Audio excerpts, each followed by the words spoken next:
بسم اللہ الرحمن الرحیم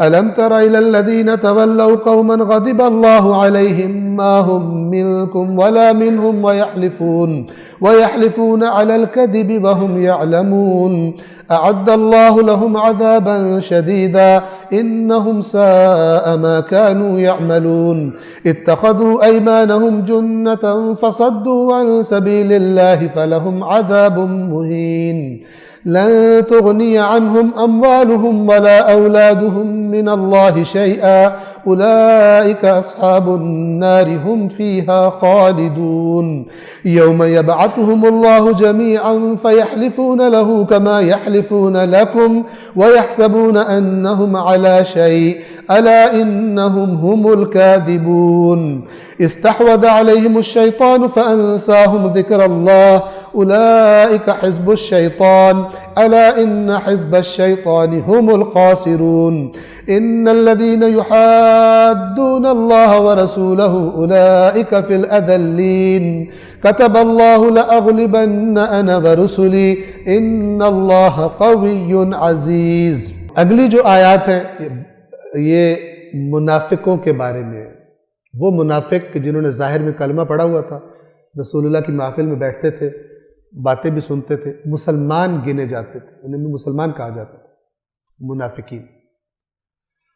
اور یہ اندر سے یہودیوں کے ساتھ بھی ملے ہوئے تھے، جاسوسیاں کرتے تھے، ان کو باتیں بتاتے تھے. رسول اللہ کی باتوں میں سے مثلا نقص نکالنے کے لیے آپس میں ان کی بڑی سیٹنگ تھی، چینل بنائے ہوئے تھے. یہ ان کی حرکتوں کے بارے میں ہے کہ اللہ تعالیٰ کیا فرماتا ہے. کیا آپ نے ان لوگوں کو نہیں دیکھا جو ایسے لوگوں سے دوستی کرتے ہیں جن پر اللہ غضبناک ہے؟ اس سے مراد یہودی بھی ہیں، خود رسول اللہ کے مخالف، اور کفار مکہ بھی، ان کے ساتھ بھی ملے ہوئے تھے یہ منافقین. اور وہ کہتے رہتے تھے طاقت بناؤ اور حملہ کرو آ کے مدینہ پر. کہ قرآن مجید نے غزوہ احزاب کے بارے میں یہ تفصیلات بتائی ہوئی آیات میں کہ آپ نے ان لوگوں کو نہیں دیکھا جو ایسے لوگوں سے دوستی کرتے ہیں جن پر اللہ غضبناک ہوا ہے. یہ لوگ نہ تم میں سے ہیں نہ ان میں سے، یعنی اللہ نے گواہی دے دی جو تمہارے مخالفوں کے دوست ہیں، تمہارے دین اسلام کے دشمنوں کے دوست ہیں، وہ تم میں سے نہیں ہیں. آج مسلمانوں کو مارا جا رہا ہے، امریکہ سے اتحاد ہو رہا ہے. آج بھی قرآن وہی ہے. فلسطینی بیچارے بک گئے، بیچا جا رہا ہے ان کو. اور اللہ کیا فرما رہا ہے؟ الم تر الی الذین تولوا قوما غضب اللہ علیہم ما هم منکم ولا منہم. نہ یہ لوگ تم میں سے ہیں نہ ان میں سے. ٹھیک ہے نا؟ وہ بھی ان کو ٹیشو پیپر کی طرح اپنی گندگی صاف کر کے پھینک دیں. ٹھیک ہے؟ اور اس کے بعد اپنے اندر قبول نہیں کریں گے، اپنا مطلب نکال رہے ہیں. اور اللہ ادھر سے مسلمانوں میں سے نکال رہا ان کو، یہ آپ میں سے نہیں. اور قیامت کے دن کی آیات واضح ہو کے سامنے آ جائیں گی، اور اللہ تعالیٰ انہی معیارات پر قیامت کے دن گروہ بنائے گا، منافقوں کی اور مومنوں کی. یہ لوگ نہ تم میں سے ہیں نہ ان میں سے، اور جان بوجھ کر جھوٹی قسمیں اٹھاتے. اللہ کی قسم یا رسول اللہ، ہمارا دل چیر کے دیکھ لیں، آپ کی محبت گھسی ہوئی دل میں ہماری، حالانکہ محبت ان کی گھسی ہوتی ہے. اللہ نے ان کے لیے سخت عذاب تیار کر رکھا ہے، اور جو کچھ وہ کر رہے ہیں یقیناً بڑا برا ہے. انہوں نے اپنی قسموں کو ڈھال بنا رکھا ہے. یہ زیادہ قسمیں کھانا بھی منافقوں کی نشانی ہوتی ہے. ایک بندے نے کسی دوسرے سے کہا کہ یار میں نے سنا تم بہت قسمیں اٹھاتے ہو. کہتا ہے اللہ کی قسم کسی نے جھوٹ بولا. ٹھیک ہے نا؟ بعض کو عادت ہوتی قسمیں اٹھانے. انہوں نے اپنی قسموں کو ڈھال بنا رکھا ہے، اور اس کے ذریعے اللہ کے راستے سے روکتے ہیں، پس ان کے لیے ذلت آمیز عذاب ہے. یقیناً، یعنی اس میں کوئی شک نہیں کہ اللہ کے عذاب کے مقابلے میں نہ تو ان کے مال انہیں کچھ کام آئیں گے، نہ ان کی اولادیں کچھ کام آئیں گی. یہ جہنم والے ہیں جس میں وہ ہمیشہ رہیں گے. جس دن اللہ ان سب کو اٹھائے گا تو وہ اسی طرح اللہ کے سامنے قسمیں اٹھائیں گے جس طرح تمہارے سامنے قسمیں اٹھاتے ہیں. یہ قرآن نے ایک بڑا خطرناک انسانی نفسیات کا قانون بتایا ہے کہ جو شخصیت بنائی ہے نا، جو عادتیں ڈالی ہیں، قیامت کے دن وہی شخصیت ہوگی۔ وہ سورہ نون والقلم، وہ 29ویں پارے میں وہاں پر کہا جائے گا سجدہ کرو، سجدہ نہیں کر پائیں گے۔